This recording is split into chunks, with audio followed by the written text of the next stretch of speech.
Fala pessoal, tudo bem com vocês? Que loucura, hein? Memphis Depay desfila futebol, o Timão atropela, passa por cima até da arbitragem e goleia o Vasco da Gama. Vamos falar do jogo? Bora falar desse jogo. Um jogo tranquilo do Corinthians, né? Pelo amor de Deus. Um passeio diante do Vasco da Gama, do Fábio Carille, com algumas preservações, é verdade, né? Mas o Vasco não viu a cor da bola. Teve uma ou outra chegadinha e aí preciso, inclusive, referir aqui o quanto Matheus Donelli está mais seguro no gol do Corinthians. Né? Quando ele toma um gol ou outro aqui e ali, não tem sido culpa dele, você não vê o Donelli fazer um frango, aquela coisa toda. É muito mais por uma falha defensiva que isso acontece. E no jogo de hoje, cara, não que ele tenha feito milagres assim, mas fez algumas defesas importantes, né? Um chute cruzado pelo lado esquerdo que ele pega embaixo, algumas intervenções saindo bem do gol, né? Então, muitas vezes o Vasco buscava um cruzamento e tudo mais, ele já saía, resolvia. Seguro, uma cabeçada no primeiro tempo em que ele encaixa a bola, seguro no gol o Matheus Donelli. Mas assim, foram poucas, é verdade, oportunidades que o Vasco acabou criando, porque o Corinthians praticamente resolveu o jogo no primeiro tempo. E assim, vamos combinar que era para ser 5-0, né? Podia ter sido 5-0 tranquilamente. Assim, mesmo que um dos gols tivesse sido anulado corretamente, o Corinthians poderia ter feito mais do que os gols que acabou marcando. Então, cara, na verdade o Corinthians fez 5 gols, em que 3 valeram. Um deles, que acabou sendo anulado, eu concordo. Não é que eu concordo, eu aceito, porque assim, o Matheus Bidu, quando ele faz aquele gol, numa assistência maravilhosa do Memphis, numa jogada combinada pelo lado esquerdo, ele realmente desloca o marcador mesmo sem querer e tira o cara da jogada, né? E aí é aquela coisa, sem querer também é falta. Então eu entendo, isso é um advento do VAR, né? É uma anulação que só o VAR enxergaria num lance normal do futebol, tanto que o árbitro deixou seguir. Aquilo ali nunca é marcado falta, né? Porque é um contato, é um choque, né? O cara cai, o Matheus Bidu chega na frente, a bola ainda conta com desvio e mata o Léo Jardim. Seria mais um gol do Corinthians. Mas realmente, quando você vai olhar na lupa, no VAR e tudo mais, ele toma a frente, na passada, o joelho bate no calcanhar do cara que desloca, ele cai, não consegue disputar a jogada e tal. É uma falta de VAR, não tem como. Então, no VAR, no monitor, você com o monitor, você anula o gol. E aí, recomendaram a revisão e o Daronco anulou aquele gol. Agora, o gol do Memphis, o segundo dele no jogo, até agora eu tô tentando entender. Alguém consegue me explicar onde está a infração? Porque tem um balão e o Yuri realmente está em posição de impedimento. O Yuri retorna da posição de impedimento, mas, primeiro, a bola não vai para o Yuri, tá?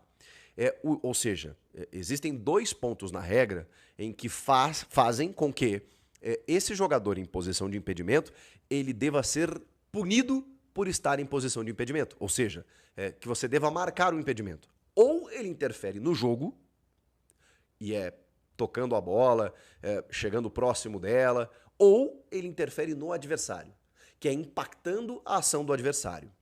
Ele não faz nenhuma coisa nem outra. Ele sai da posição de impedimento e fica paradinho lá.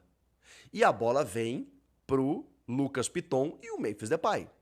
O Memphis meio que no giro dá as costas, quem domina a bola é o Piton e a bola sobra pro Yuri.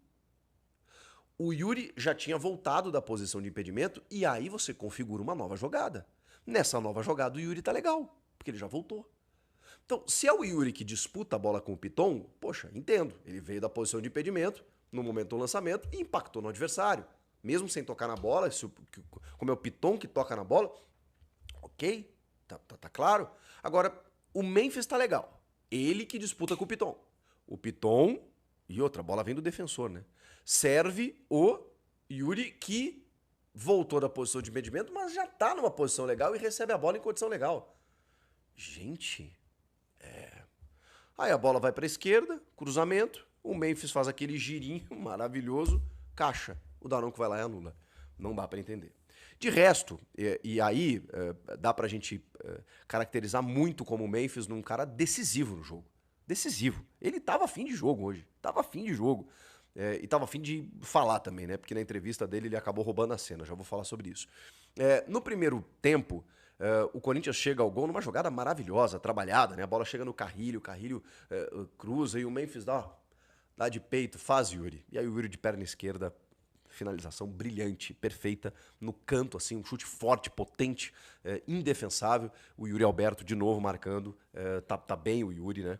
Marca o primeiro gol do Corinthians. E aí o segundo gol é o contrário, é o Yuri que dá pro Memphis, né? Um lance que começa no meio de campo, em que a bola é rebatida, e aí eu não sei se bate na mão do braço do Ranieri ou na coxa, mas ele tá com o braço colado, né? Teve reclamação, mas o lance é muito atrás, de qualquer forma ele tá com o braço colado, aí a bola sobra pro Yuri, o Yuri pega um campo aberto, um espaço, aliás, que espaço em Vasco da Gama, que espaço o Corinthians teve pra jogar, o Yuri avança, o Memphis já tá pedindo essa bola, faz o facão, quando ele recebe, o zagueiro escorrega, ele chega na frente do goleiro, dá uma cavadinha, ela desvia ainda, e morre no fundo da rede. Golaço do Memphis Depay, que já tinha dado uma assistência, agora faz o gol. O Yuri, que tinha feito o gol, dá assistência. Uma dobradinha fantástica. Yuri e Memphis, de novo, eles vão começando a se entender.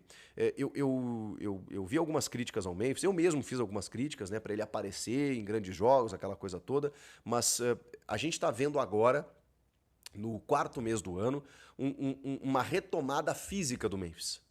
Era natural que nos primeiros jogos, nos primeiros meses, nas primeiras semanas, a gente percebia o Memphis um pouco abaixo.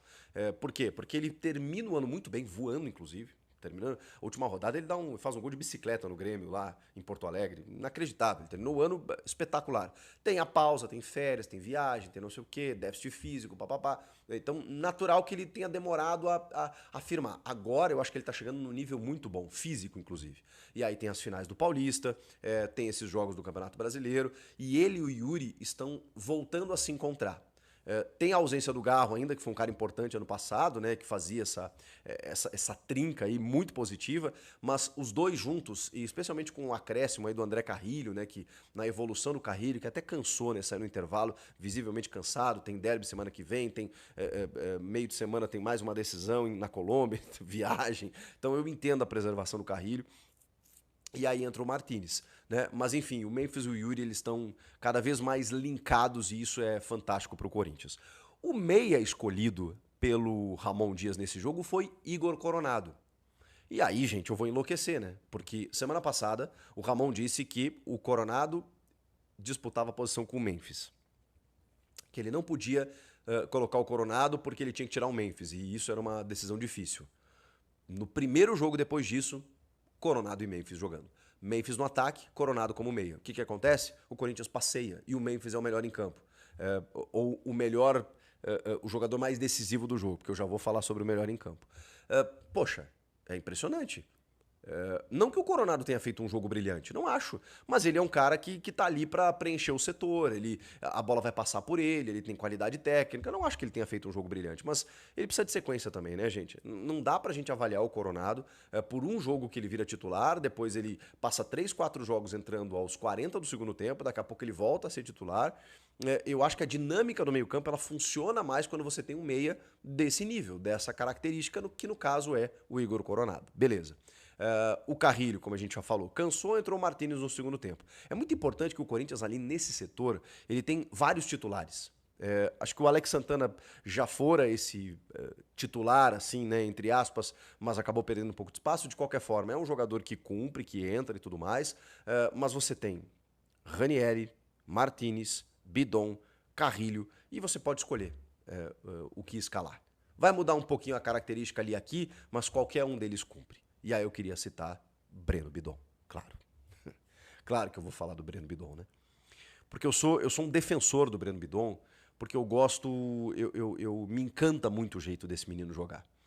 Eu sei que muitas vezes, em determinados jogos, lhe falta um pouco mais de combate. Em determinados jogos, o Martínez ele acaba sendo mais importante pela vitalidade que ele tem. Mas o Martínez ele tem muitas virtudes e tem alguns probleminhas, o que é natural. O Martínez, ele muitas vezes não guarda posição, muitas vezes ele é afobado demais. Por quê? Porque ele peca pelo excesso. Ele é um cara que corre muito, que se desdobra pelo time, que quer atacar um espaço vazio. Então o Martínez, ele tá sempre correndo. E isso é interessantíssimo, né? Muitas vezes ele se desgasta por isso, tá? O Bidon é o seguinte, o Bidon é um jogador cerebral. O Bidon é um jogador cerebral. Ele pode não ter o mesmo combate do Martínez ou do Ranieri, e ele não tem. Pode ser que ele não tenha a característica e a visão de armação de jogo como tem Rodrigo Garro e Igor Coronado, por exemplo. mas ele é um jogador que ele tem o mapa do meio-campo. Breno Bidon tem o mapa do meio-campo. Quando ele recebe a bola, ele já sabe o que fazer. Normalmente, ele só toca para frente. O Breno Bidon, ele pega o time e ele constrói. Ele pega a bola e joga para frente. Ele pega a bola e ele enxerga alguém para tocar essa bola. Normalmente, sai coisa boa do pé dele. Para mim, ele foi o melhor jogador em campo. Ele fez um grande jogo, o Breno Bidon. O Vasco deu espaço, é verdade, e aí o Bidon foi gigantesco. Porque aí ele carimbava todas as bolas, ele começava a construir o jogo, ele aparecia para pegar essa bola do volante e entregar para frente. O Bidon apareceu pro jogo. E com plasticidade, né? É gostoso de ver o Bidon jogar, porque ele é magrinho, ele é franzino, assim, mas ele pega a bola, ele já toca rápido, ele avança, ele dá uma passada, ele já tira o marcador, ele gira, ele protege a bola. É bonito de ver, é bonito de ver. Então, chegou um momento no ano passado, por exemplo, em que o time titular tinha o Breno Bidon e o André Carrilho. Esse ano, o Bidon foi para a seleção e tudo mais, e o Martínez pegou a função, tá tudo certo. Depois o Ranieri meio que reconquistou essa posição, sendo esse primeiro homem, jogando o Martínez pelos lados, porque ele também tem essa vitalidade, tá tudo certo. Dá para você mexer nesse sistema. E hoje o Corinthians confirmou uma vitória que eu julgo fundamental. E eu falei para vocês durante a semana. Esse empate na Bahia, mesmo com reservas, ele foi muito bom, desde que o Corinthians confirme em casa. E, cara, o Corinthians em casa é muito forte. O que aconteceu contra o Huracan foi algo que, assim, a gente apontou aqui os erros do técnico e também a postura dos jogadores, né? Sei lá, se por ressaca de título, enfim, por alguma displicência, né? Por imaginar que a vitória viesse de qualquer maneira. E aí veio aquela pancada no jogo internacional. No Campeonato Brasileiro, o Corinthians vai conquistar muitos pontos dentro da sua casa. E contra grandes adversários, tá? Acho que o Corinthians está se credenciando cada vez mais para encarar de frente qualquer adversário do futebol brasileiro. Quando entra nas Copas, aí a gente vai ter que depender do treinador, né? Do Ramon Dias não inventar, ou nos jogos internacionais de entender o adversário. Porque o Corinthians tem sofrido, inclusive, como sofreu contra a Universidade Central, contra o Barcelona de Guayaquil e agora, mais recentemente, contra o Huracan. Vai ter que fazer um jogo muito bom e uma vitória, evidentemente, né, contra o América de Cali na Colômbia para, se quiser, ficar vivo na Sul-Americana. Senão já vai ter que abandonar a competição porque um insucesso lá deve determinar uma eliminação. A gente está falando de uma fase de grupos em que só um classifica e o jogo já é na terça-feira. Então, assim, não vai ter jeito. O Corinthians vai ter que se desdobrar essa semana para buscar um resultado na Colômbia e depois, no fim de semana, ainda tem um derby para jogar. Essa é a vida. Mas quando a gente fala do Corinthians protagonista no futebol brasileiro, no Campeonato Brasileiro, empata a primeira fora e vence a segunda em casa, opa, chegamos. É isso que eu espero do Corinthians. É só o segundo jogo, evidentemente, né? E essa tabela, no começo do campeonato, ela tá um pouco traiçoeira, né? Porque aí você tem já um derby para disputar na terceira rodada. Os clássicos eles já estão se mostrando no começo do campeonato para medir força com todo mundo. Depois tem uma pausa para o Mundial, mas até lá o Corinthians precisa mostrar o que ele quer no campeonato. E quando ele empata fora, com reservas, preservando os jogadores, mas depois confirma a vitória em casa, opa, essa é a receita, esse é o resultado. Tem que buscar ponto fora e não pode perder pontos em casa. Essa é a linha de um time que quer brigar lá em cima. E o Corinthians fez isso contra o Vasco. E o melhor de tudo, sem sofrer. Com alguns bons destaques, com o Memphis aparecendo, com o Yuri marcando gols, com um placar moral que deveria ser, na verdade, um glorioso 5-0. Salve nação corintiana, tudo jóia? Gente, olha eu aqui de novo, Mineirinho na voz, trazendo para vocês mais uma vez um cortezinho do vídeo jornalista esportivo Chico Garcia, trazendo as últimas informações do Corinthians. Então, a partir desse momento, a gente vai reagir, repercutir a todas essas informações, iniciando falando aí de Rodrigo Garro, que continua na Europa, tratando uma tendinopatia patelar no joelho. Infelizmente, o jogador vem sentindo esse problema desde o ano passado e esse ano agravou a situação porque Rodrigo Garro não conseguiu performar nessa temporada, fez alguns jogos, porém tomou infiltração para ver se aguentava jogar. No último jogo contra o Palmeiras na final do derby aí do Campeonato Paulista, O Rodrigão revelou aos canais ESPN que jogou com o joelho anestesiado. Eu já vi de tudo no futebol. Já vi o jogador jogar com infiltração, mas anestesiado eu nunca tinha visto. Então é um jogador que nos faz muita falta, porém precisa tratar urgentemente nesse início.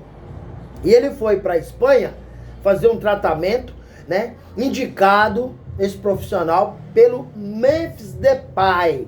Então, Memphis Depay, junto ao departamento médico do Corinthians, que autorizou o Rodrigão a fazer esse tratamento aí, que o Corinthians chama de um tratamento inovador.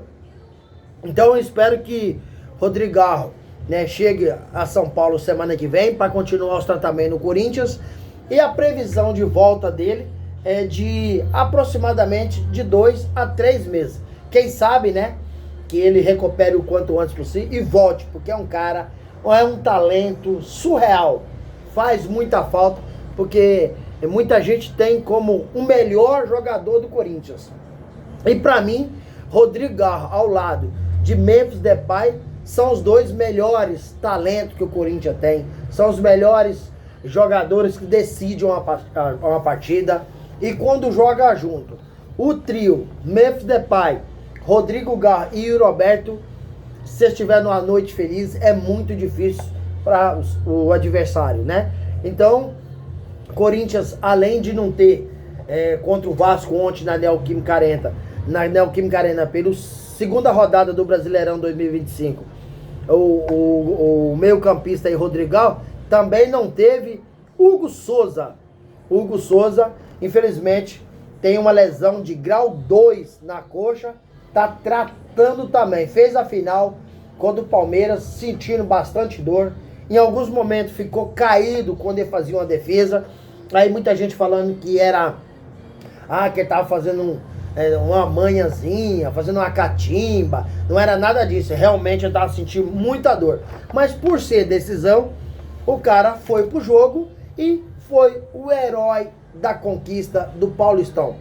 Não só porque pegou o pênalti decisivo de Rafael Veiga, porque fez um jogo espetacular, com muita segurança, e fez aquela defesa do pênalti para acabar o jogo. A defesa do pênalti acabou o jogo, porque na sequência, Memphis Depay acabou subindo na bola, aí o jogador do Palmeiras ficaram enfurecidos, ficaram irritados, a torcida do Corinthians começou a cantar, já não teve mais jogos. Falando em subir na bola, a CBF acabou de proibir qualquer jogador de subir na bola.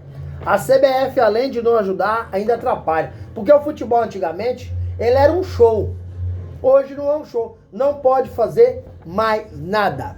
Hoje, o jogador, tudo aqueles caras grossos, é só pegar e tocar a bola. Ninguém tem coragem de fazer uma jogada individual. Ninguém tem coragem de driblar. Porque tudo tá chato. É o tal de mimimi. É o tal de mimimi. O jogador não pode subir na bola agora, a partida foi proibido. Fabinho Soldado falou desse episódio. Fabinho Soldado, ao final do jogo também, acabou falando aí de Daronco, o árbitro. Foi muito mal no jogo contra o Vasco. O Corinthians acabou marcando 5 gols e o Daronco anulou 2 gols. Cara, surreal. O Vasco, infelizmente, o Vasco não tá bem. Pedrinho, né? Tem que tomar cuidado com esse Vasco, porque o Vasco ontem, apesar que estava desfalcado, foi um baile do Corinthians. Levou 5 gols, 3 valeu, mas podia ter levado 6, 7. O Vasco tá muito fraco, o Vasco tá muito mal, e o Corinthians não tem nada com isso. Aproveitou, né, as oportunidades, concluíram em gol. Pra mim, ontem foi a noite de Memphis Depay. Memphis Depay deitou e rolou. Corinthians, que estreou no Brasileirão contra o Bahia lá em Salvador, né, empatando o jogo com um time totalmente reserva, só tinha Yuri Alberto titular e trouxe um placar espetacular para São Paulo. E ontem tinha que fazer a missão de casa, que era vencer o Vasco. Até porque o Vasco e o Corinthians disputam objetivos diferentes dentro do campeonato. Por quê? O Corinthians disputa para ser campeão ou ir para uma Libertadores direto. O Vasco disputa para não cair e talvez conseguir uma vaga na Sul-Americana. Corinthians, então, fez seu papel de casa. Eu disse aqui várias vezes no canal. O Corinthians estreou bem demais contra o Bahia e precisava da sequência. E deu sequência sim, nessa vitória espetacular. Matheus Donelli ontem acabou fazendo boas defesas. Foi muito bem, não comprometeu. E aí, como eu disse pra vocês, pra mim, no primeiro gol do Corinthians, Yuri Alberto recebeu um passe com açúcar de Memphis Depay e fez Corinthians 1-0. Depois, Yuri retribuiu, dando um passe com açúcar para o Memphis Depay fazer 2-0, né? Então, o Memphis, que nessa temporada não estava brilhando, começou a brilhar ontem. Ontem foi muito bem. Ontem o Memphis arrebentou com o jogo. Acabou com o Vasco da Gama, fazendo aquela tabela espetacular com Yuri Alberto. Os dois jogadores destruíram o time do Vasco. E aí vem um detalhe. Semana passada não, foi no início da semana. O Ramon Dias disse que o Igor Coronado, mas o Memphis Depay não pode jogar, não pode jogar junto. Quando um joga, o outro tem que ficar no banco. Pra mim, ele errou nessa entrevista porque não tem nada a ver. O Memphis Depay é atacante, Igor Coronado não é atacante, é meio campo. E ontem ele escalou Igor Coronado, que foi muito bem. Arrebentou com o jogo o Igor Coronado. Arrebentou.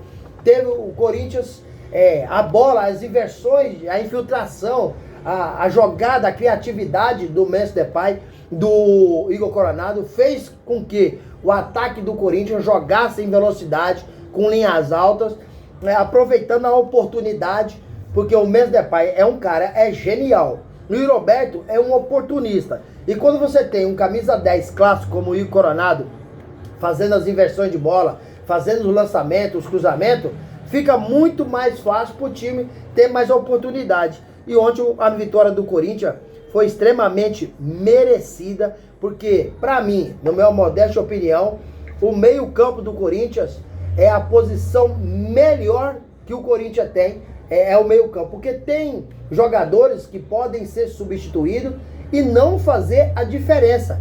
Por isso que eu acredito que o mais forte do Corinthians é o meio-campo.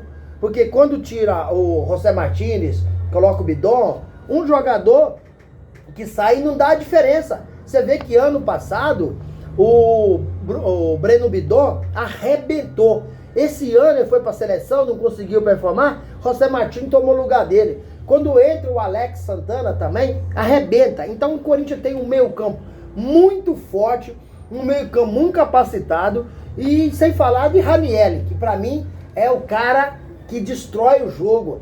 Contra o Palmeiras, esse Ranieri fez toda a diferença do mundo. Tanto ele atacava quanto ele marcava. José Martínez Carrillo estava nitidamente demonstrando cansaço porque estava servindo suas respectivas seleções, e ele jogou para os dois jogadores. E ele perdeu a posição do meio campo, retornou, mas Breno Bidon ontem jogou demais. Breno Bidon acabou com o jogo. É um jogador jovem, franzino, muito inteligente. Cara, é impressionante a visão que ele tem dentro do campo. Breno Bidon, ele joga com a bola no pé e sem a bola no pé. Não é por acaso que o Corinthians renovou o contrato dele, deu um aumento salarial, estipulou sua multa de saída do Corinthians para a Europa em 100 milhões de euros. Estou falando em 100 milhões de euros. Merecidamente. Esse cara vai arrebentar nessa temporada de novo. Escuta o que eu estou te falando, tá? Escuta o que eu estou te falando. Infelizmente, o Corinthians, no meio da semana, não conseguiu performar contra o Huracan. Não sei o que aconteceu, mas sei sim. É culpa do Ramon Dias, que escalou o time do Corinthians errado. Errado. Se o Ramon Dias escalar o Corinthians certo, quando escalou contra o Palmeiras, como escalou ontem contra o Vasco, o Corinthians não perde pra ninguém. Mas quando o Ramon Dias caça inventar na escalação, cara, olha, ele não colocou o Igor Coronado contra o Huracan, que é um time tecnicamente fraco. Colocou o Igor Coronado faltando 8 minutos para terminar o jogo. Se o Ramon Dias não inventar para ganhar do Corinthians, é complicado, porque o Corinthians, em casa, principalmente, é muito forte. Corinthians vai ganhar de times que são candidatos direto à conquista do Brasileirão. Mas Ramon Dias não pode inventar. Se inventar, aí já viu o que acontece. Meu medo é semana que vem que o Corinthians vai jogar na Sul-Americana com a América de Cali na Colômbia. Se Ramon Dias não inventar, o Corinthians ganha o jogo na Colômbia. Mas se ele caçar montar um time que ele não treina, igual ele fez contra o Barcelona de Guayaquil, escalou João Pedro Choca, Félix Torres e André Ramalho. O Corinthians levou 3-0, né? O Corinthians levou 3-0. Aí, já viu, né? Mas Corinthians, semana que vem, tem um jogo importantíssimo. Precisa da vitória urgente. Por quê? Porque classifica apenas no grupo. Se o Corinthians perder para o América de Cali, o América de Cali vai ficar com 6 pontos e o Corinthians vai ficar com 0. E aí? Como é que o Corinthians vai conseguir essa classificação? Se perder para o América de Cali semana que vem, essa semana, hoje é domingo, né? Essa semana. Tá iniciando a semana hoje, então essa semana. Se o Corinthians perder, adeus, mais uma competição internacional. Há menos de um mês, o Corinthians foi eliminado para o Barcelona de Guayaquil na pré-Libertadores. Não conseguiu classificar para o grupo de fase da Libertadores.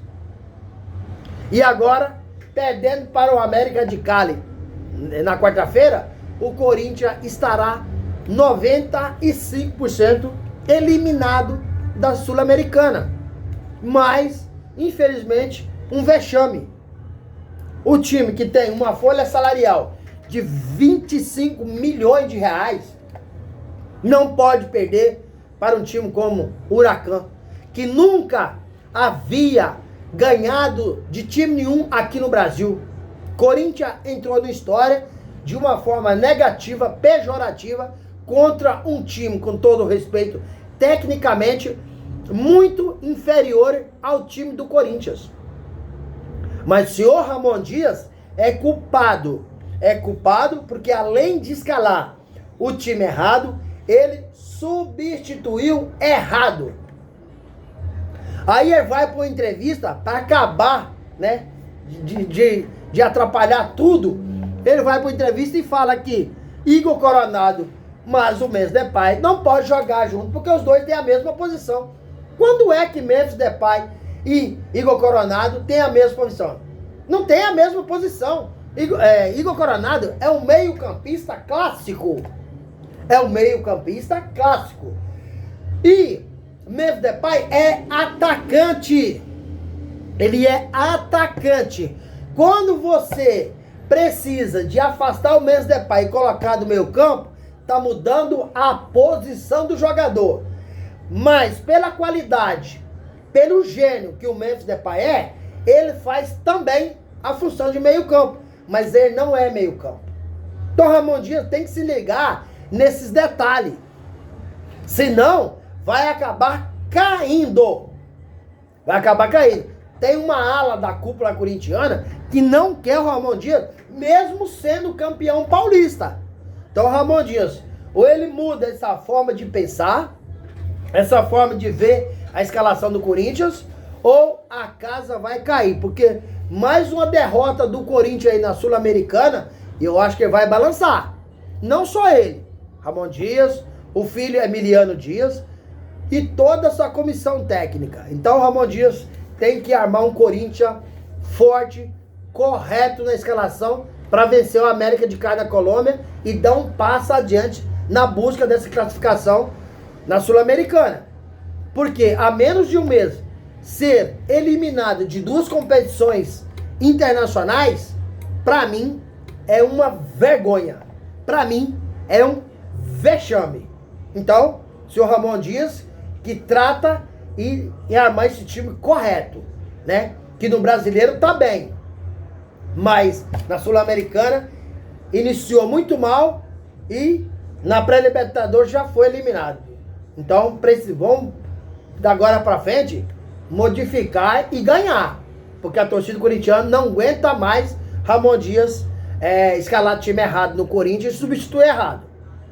Gente, e para finalizar o vídeo, eu quero agradecer vocês pelo carinho, agradecer vocês pelo apoio e fazer um pedido muito especial a todos meus amigos e amigas que nos acompanham no canal, que use o espaço no vídeo para deixar o seu comentário. Também deixa um like no nosso vídeo, que para você pode ser apenas um like, mas para a gente é muito importante. Além disso, o YouTube vai reconhecer que vocês estão gostando do conteúdo e recomendar, né, nosso trabalho para toda a nação. E deixe também a inscrição na comunidade para a gente continuar crescendo juntos. Sem mais delongas, até o próximo vídeo. Tchau, tchau.